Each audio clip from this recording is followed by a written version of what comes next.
We're in Chicago and Milwaukee and North Avenue, where the Lumen Times runs rampantly for free in any coffee house. But what is the public's opinion on this free periodical? I do remember being impressed down in Champaign, where I first encountered the paper, that whereas a lot of other local magazines was always started off as kind of a springboard, people were using this as kind of an approach to their careers in publishing. And I always think that the Lumen Times is kind of an end in itself, that the publishers are really genuinely interested in the stories that are being told. I don't see nothing wrong with it. I mean, it's reality, right? That's right. You're talking reality, right?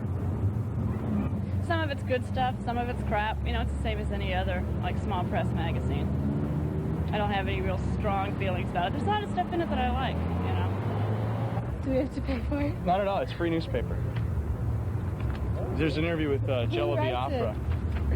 Ed and Chris. Interesting. We like it.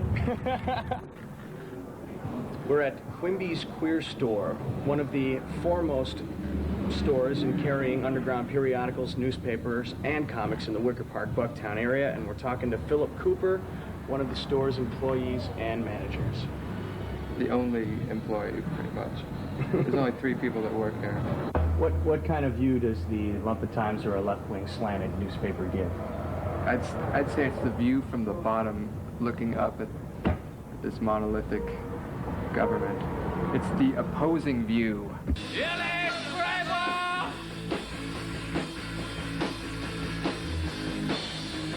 Like it on paper.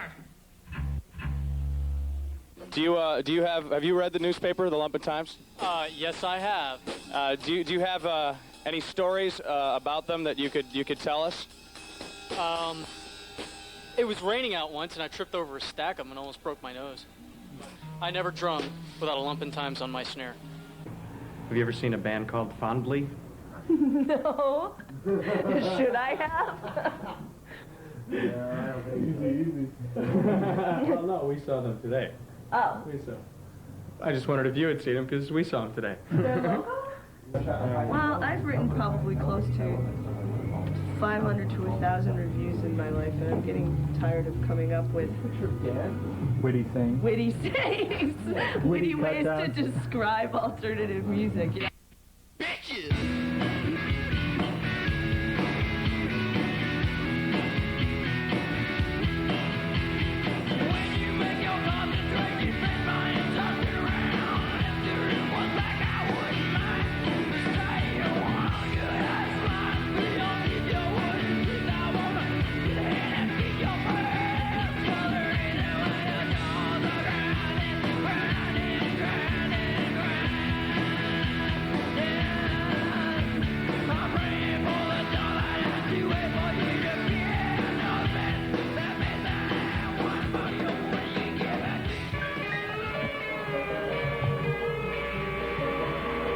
Eventually, it was time to go to Lumpenland to talk to the Lumpens themselves. Hey, baby, what's up? I'm doing a piece on the Lumen Times. You want to be in it? All right. Eventually, it was time to go to Lumpenland and talk to the Lumpens themselves. Though public opinion was generally the same, how did they want to be viewed? How did they want to come across? Did they know how they were coming across? Does that woman know her clothes don't match? Swing it. Right here. Okay, now we're rolling. Hey, what are you doing? You guys get late? You guys get late? You guys get late from this? You guys get any, hey, she getting some Get anything on your hang down? I lay down a lot. Yeah. We do layout. Yeah, we do a lot of layout. No, man. Don't, Hardly. It's not so that happens. Hardly glamorous at all. We think sex is counter-revolutionary. It's just the fucking Interruption in the whole thing. What are the drawbacks of doing this? Oh, there's plenty, man. We have to work part-time to keep it alive. I do. We all have to take a vow of celibacy too. Yeah, periodically we have to shave our bodies. The fact that, you know, the schedule here is just, it's a 24/7 type thing. And we have to work other gigs. It's hard to have time set aside to just sit and be brainless for a while. That's pretty something constant. to do. It's constant. I mean, it's once the issue's done, it's like, and I gotta start working on advertising, start thinking about what's going in. It's the equivalent of like 3 full-time jobs for you guys, at least. Plus you have to work, make money to Pay feed rent. yourself and keep it afloat in the magazine. What do you guys do on the side? Bartend. I worked at a marketing firm, which I don't work at anymore. Just got fired this morning because I was 3 hours late. I guess you can really tell them what you think about them now, though, huh? That's right. That's the next article on my fucking boss. Yeah, I was 3 hours late and I got fired, so that's life. I had to get the magazine. Habitually late for work. I've been abusing it for a long time, but... Yeah, but can you make any money on this? Yeah, we could. We've talked about taking... whatever, trying to do ads and taking money from that. So Yeah, I'm thinking that might be a quitting. future endeavor for me now. Yeah, actually, that's probably your gig. Yeah. Yeah. We never usually took like a cut on ads or anything, like people who did ads before took a commission. Mm-hmm. So we might take a commission now, as long as we meet the business costs and the budget costs. If we don't, then of course, if someone starves that month. But, It's good press. It's been in the past that everything just goes into the magazine. Because we, obviously, whenever we get more money, it means more copies, it means more everything. yeah, more equipment. At this point, we're going to have to possibly, make a sacrifice. Or stay where we're at so we can survive, so we can start doing this full time. Except that's one of the objectives. That's the major objective. The primary this year. objective. Yeah. Yeah, if it seems that we could make this our full-time gig by the end of the year, then we know that the Lumen Times as an entity can survive, Mm-hmm.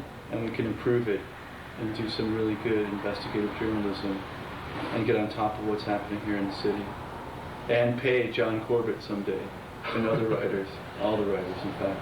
The thing that's really cool about nobody getting paid, though, is the fact that you realize you have all these great articles and things coming out. People aren't doing it for the interest of making money. They're just doing it for the love of writing and printing and for their own personal egotistical reasons, whatever they may It be. really is pretty amazing, that people do this every month. Every month they've got something for us, and every month they know that we're going to put it out. So it's back and forth type of thing. There's a lot of trust involved, because if we didn't have the stuff, we'd be stealing more articles. Yeah. That's what's so beautiful Yeah, about it's working great. on It's it. really amazing that people take it that seriously and they see it as something that they want to be involved with and make work. When the magazine started, we were mainly reprinting articles that had been previously published in other things, but now that's almost never the case. Yeah. We have articles to burn, and we frequently do burn them. Yeah. Yeah. It's actually strange because we're not used to a situation where we tell some of our regular writers that we can't use your stuff anymore. And we're evolving into real editors now. That's happened a few times with artists, and they've become homicidal. That's where we had something set up and didn't use it. So that Jello Biafra article was written for free? Yeah, man. An interview, man. It was an interview. Robert Anton Wilson, he did that. That was gratis too. Yeah. You mean paying the interviewer? Interviewee? No, the guy who, the interviewer. Oh, I did the interview with Biafra. So.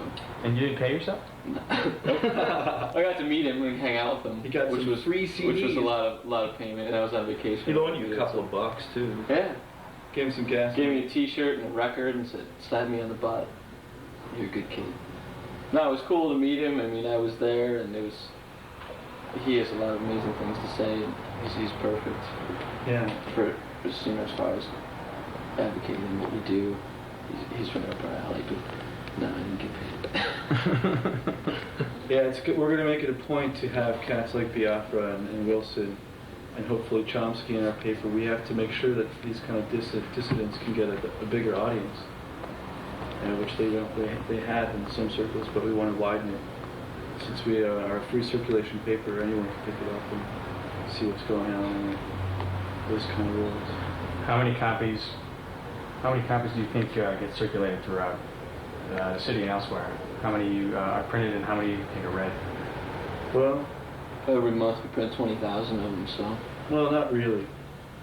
But between 17 and 20. And 20, it varies depending on the ad cash. Yeah. And we just recently did a reader survey and we figured we have about like almost 2 to 3 readers per magazine, so. 40, 50,000. 50,000 readers probably in the city and a couple thousand more with our national distribution, so. And that's over how many years? 1 year. We had our anniversary in May. It was the first anniversary issue of this incarnation of the Lumen. So. Go on, man. It's a lot more rough, but I don't know. You have to. You have to be willing not to be able to sell it. You have to figure out why you're into it. You know, the reasons why you want to do it. And there's always that problem of, you know, is there a way that you can make some money? How are you going to survive? I mean, do you do your art, you know, separately from your work, or can you also do art movies together?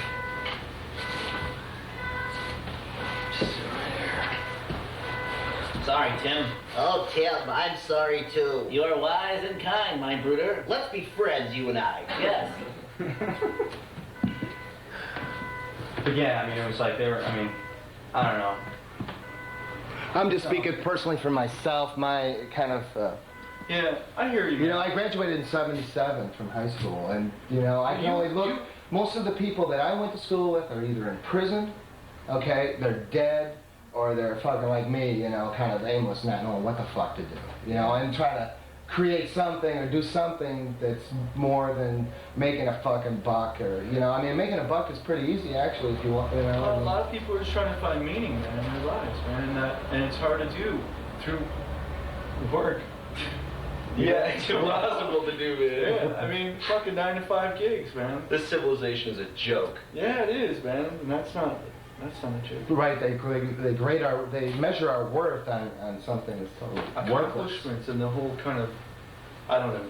As far as I'm concerned, man, people like it, who are in your age group who graduated at that time, kind of like came through the whole kind of Reagan false economic boom era of junk bonds and shit, and then when it crashed, the world crashed. See, my theory is that I think it's the generation. I think it's the baby boomers, the people that are a little older than us. Because I don't think we were that. I think we maybe got sucked along their shirt tails. Some of the people in our age group, for sure, no doubt. I know lots of them that are like from my hometown that are like that. You know, just kind of riding that, you know, that conservative, religious, you know, the religious right type. You know what I mean? And, I don't know. You know, I'm just kind of... Yeah, we're all Christians. Yeah. But, you know, they're into this... Out. Well, the whole topic of generation itself, it bugs me.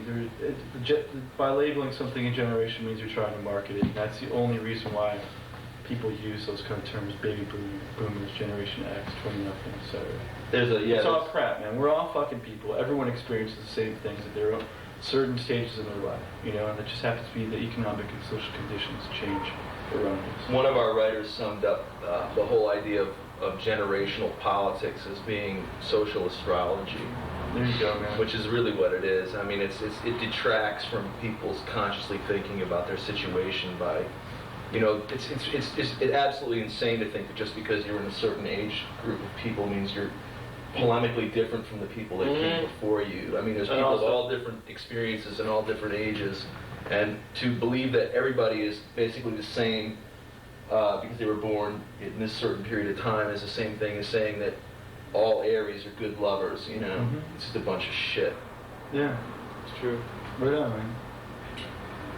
Do you guys see that, like a forced sense of fashion that's being trying to be like marketed in commercials and music, and it's sure, man. Especially here, man. I mean, it's the Chicago boom of music. You know, you guys were just with Red than me. They're one of them. You know, we got intensely, you know, marketable and fashionable, and now the neighborhood is totally changing as far as people who are here. New clubs are moving in, and they're going to really take advantage of the music scene and just exploit it. That's all out. If you go to Damon and North on a Saturday night, there's just busloads of 708ers there who are Yeah. You know, anxious to weekend become culture. part of this whole thing. It's you know, really they're- dangerous for the uppies to come here, you know, or so they think. It's so fashionable and underground that they're really just gonna just destroy it in the end. But you know, it'll crop up somewhere else. Yeah, the problem is that most of those people are the sheep that buy into the whole consumerism, the whole marketing, the whole buying of image. Worrying sheep. Well, that's the thing about our neighborhood too right now in the area that we're putting this magazine out in, is that there's some really interesting and beautiful things going on, but there's all this money that's being poured in here all of a sudden, and it's all becoming very plastic, and it's not original at all. You know, the worst aspects of people's original ideas are capitalized on, and what's really true and honest about them is just thrown on the shit heap. What do you guys think of the Around the Coyote Festival? First of all, what is it, and then what do you think about it? Well, there's different definitions. It's important to of what talk it is, about right? what it's supposed to be and what it really is. What it's supposed to be is theoretically, it's supposed to be an opportunity for a lot of the artists in the area to open their studios up so the public can walk in and see it.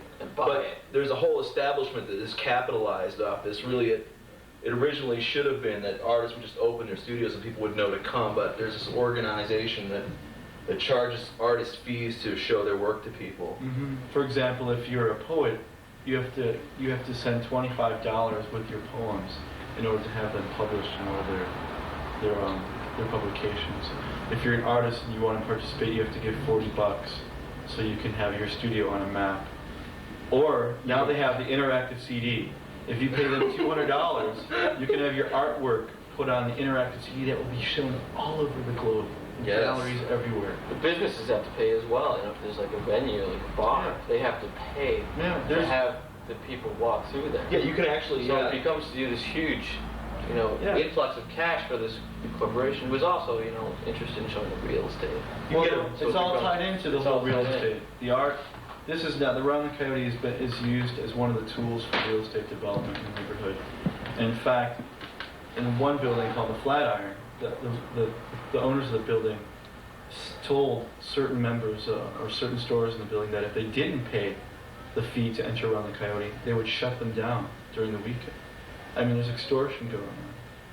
And unfortunately, the man who puts it out is dying of AIDS, and everyone gives him sympathy, and everyone always harshes on us for attacking Around the Coyote as if we're attacking him. But, you know, it doesn't matter what, if you're dying of AIDS or not, if your politics are fucked, you're fucked. And it's Sounds like a big mafia thing going on there. No, it's not like that. No, but you know, it is. You know, it is. There are a lot of people that are suddenly, you know, that really don't deserve anything, you know, but they're suddenly making a lot of fucking money, you know, who don't, you know, and it's not really, the whole thing isn't about making money. It never was. People just are living, you know, they're living their lives the way they want to, and it's basically a show. People like to come in and they like to see Lincoln Park Zoo. They come to Wicker Park, you know. Yeah, they check out the zoo, check out Right. the animals. There's a beautiful song that a person around here just wrote called "Fallen in Love in Wicker Park," and it goes, "Fallen in love in Wicker Park, fallen in love in Wicker Park. We like real estate and we like art. Fallen in love in Wicker Park." And actually, you can see a lot of people falling in love with Wicker Park. Yeah. Who have money and art. When did all that interest start happening in the area? A year and a half ago. Yeah, a couple years. It's been going on for like Actively. 4 years, but yeah, last year was a big. It was there like an a fucking empire on the circus. Coyote type of. National attention. They're calling this the new left bank, the new Soho. Tie that with the whole marketing of the music scene. You have now in the States the new Bohemia. By the way, a developer killed a tree today in the name of progress on West Elm Street. Very sad. Yeah, happens every day, I'm sure. And people have called it the new Seattle. You know that? Yeah. The cutting edge, man. Yeah, actually, it's the Chicago's death wave scene. It makes it it makes it easier for people to digest if they can, you know, make the transition from the Seattle scene to the Chicago scene. Well, that's a new phenomenon itself, but this with creating scenes, you know. That's not a new phenomenon. Well, as far as like with the music and stuff, with like went through like it's a good marketing tool. Wherever REM came from, and then Minneapolis, and then Seattle, and it was Austin for a while. Now Chicago. And soon it's going to be San Diego, and then it's all going to happen again, and everyone's going to get richer. So it's like this circle that they create, and all they have to do is, you know, print it in some type of, like billboard or something. They can write an article on the cutting edge in Chicago.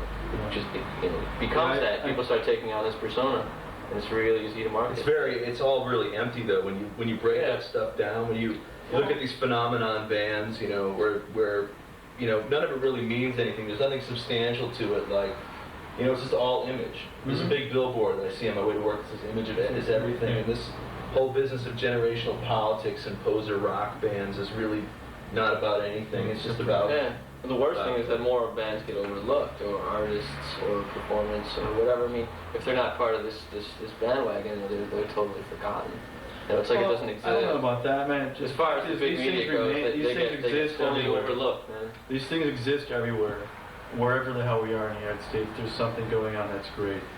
The fact is that the music companies, marketing area, they hype it, they sell the albums, they sell the records, and it becomes obsolete, and they move on, just like any product.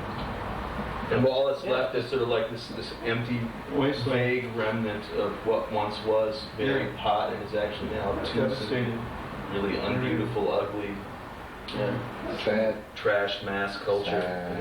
Well, fortunately, man, you still have your friends. Behind the lumen of oil is my bedroom light. Bust some rails, smoke the bowl. Let's rock and roll, yeah, y'all. You do me wrong, and I'll do you back. You fucking Prince and Buzzard every Saturday night.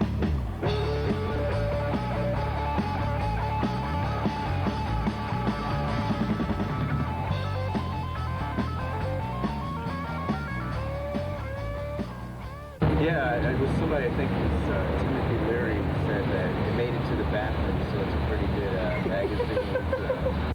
The Lumen Times are one of several underground papers going throughout America right now, and if you'd like to draw your own conclusions about them, next time you're in the Wicker Park, Bucktown area, just stop at any coffee house and pick one up. Or write the Lumen Times, 2558 West Armitage, Chicago, Illinois, 60647. This is Ray for Weigel reporting from Lumpenland.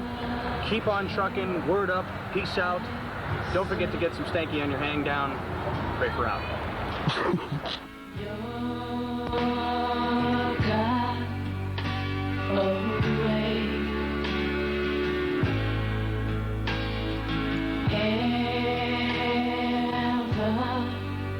Nice day. I never knew what you were, and I never knew myself.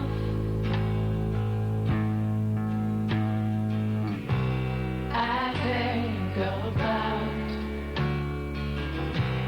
what I could do. This concludes tonight's presentation on the Chicago Access Network TV 19. Daily program listings may be found on Can Call TV 42 or by calling Can Info at 226.